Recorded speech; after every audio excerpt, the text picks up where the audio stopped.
بابو غلام حسین صاحب تشریف فرما ہے، میں ان کو گواہ بنانا چاہتا ہوں۔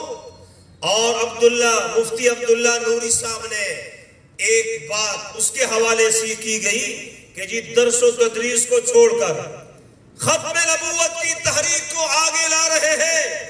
مجھے بات یاد آ گئی اپنے استاد مفکر اسلام حضرت قاضی فضل اللہ جان ایڈوکیٹ دامت برکاتہم العالیہ کا، کہ جب ختم نبوت کا مسئلہ حل ہو گیا، قومی اسمبلی میں امام اہل سنت علامہ شاہ احمد نورانی رحمت اللہ تعالی علیہ، مجاہد ختم نبوت حضرت مولانا غلام غوث ہزاروی رحمت اللہ تعالی علیہ، اسی طرح پروفیسر غفور احمد، اسی طرح جی ذوالفقار علی بھٹو اور مفکر اسلام حضرت مولانا مفتی محمود رحمت اللہ علیہ، دیگر جماعتوں کے اکابرین کی کوشش سے ختم نبوت کا مسئلہ حل ہو گیا۔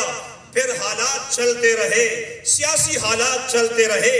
مفتی محمود رحمت اللہ علیہ ایک دن پریشان تھے، سیاسی حالات سے پریشان تھے کہ میں نے بخاری کا درس چھوڑ دیا، قاسم العلوم میں بخاری پڑھاتا رہا، وہ درس چھوڑ دیا، سیاسی عمل میں آ گیا ہوں تو خواب میں فخر رسول مولا کل ہادی سبل اللہ کا دلبر کونین کا سرور ساقی کوثر شافی محشر برتر بالا قدر جناب محمد الرسول اللہ صلی اللہ علیہ وسلم کی زیارت نصیب ہوئی اور فرمایا کہ محمود آپ قاسم العلوم میں بخاری کا درس دیتے رہے، ختم نبوت کا مسئلہ حل نہیں ہو سکتا، آپ نے سیاسی عمل جاری رکھا، آپ اسمبلی میں پہنچے تو ختم نبوت کا مسئلہ حل ہو گیا اور قادیانی غیر مسلم اقلیت قرار دیے گئے۔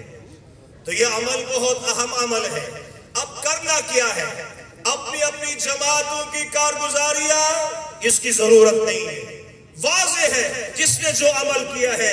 آج گزارش یہ ہے کہ مفتی عبداللہ نوری صاحب نے جس عمل کا آغاز کیا ہے، کیا مسئلہ ہے بھائی؟ بلدیہ ٹاؤن میں مذہبی لوگوں کی بہت بڑی اکثریت، بلدیہ ٹاؤن میں مدارس کی اکثریت، بلدیہ ٹاؤن میں مساجد کی اکثریت، پھر بھی قادیانیوں کے مراکز یہاں پر موجود ہے۔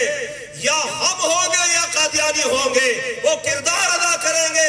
غزوہ بدر میں دو نوجوانوں نے کہا تھا، دو بچوں نے کہا تھا، کہاں ہے وہ گستاخ رسول؟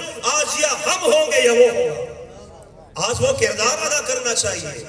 اور قادیانیوں کے بہت سارے مسائل ہیں، ایک تو ان کے مصنوعات کا باقاعدہ کیا جائے۔ یہ ساتھیوں سے کہتا ہوں کہ تین چیزیں خطرہ ایمان، کتنے بجے؟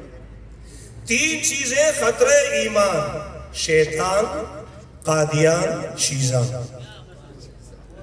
شیطان، قادیان، شیزان، ان قادیانی مصنوعات کا بائیکاٹ کیا جائے۔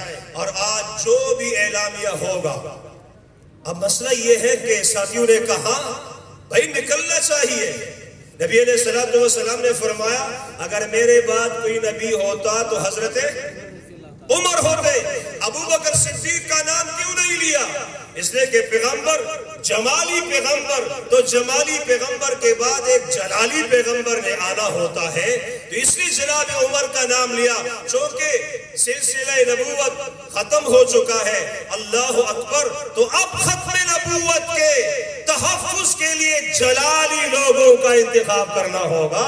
اب میدان میں کودنا پڑے گا، میدان میں آنا پڑے گا، اور قادیانیوں کو انشاءاللہ تعالی ہم سرزمین بلدیہ ٹاؤن سے نکالیں گے انشاءاللہ۔ سب اس پر متفق ہے انشاءاللہ، یہ ساری جماعتیں متفق ہیں۔ آج بہت خوشی ہو رہی ہے، از حد خوشی ہو رہی ہے، اور میں بہت شکریہ ادا کرتا ہوں مفتی عبداللہ نوری صاحب کا کہ انہوں نے اس پروگرام کا انعقاد کیا۔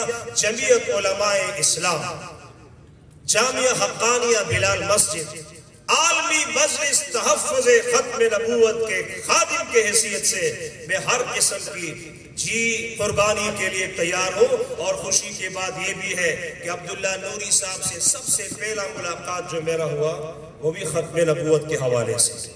ختم نبوت کے حوالے سے، یہ دوسرا ملاقات ہے، یہ بھی ختم نبوت کے حوالے سے، انشاءاللہ ختم نبوت کے حوالے سے ہم سب اکٹھے ہیں۔ یہ ایک ایسا نقطہ ہے دنیا میں جس میں کسی کا کوئی اختلاف نہیں ہے۔ اللہ تعالی ہم سب کو اس حوالے سے متفق اور متحد بنائے، اللہ تعالی ان کوششوں کو کامیاب بنائے۔ وآخر دعوانا الحمدللہ رب العالمین۔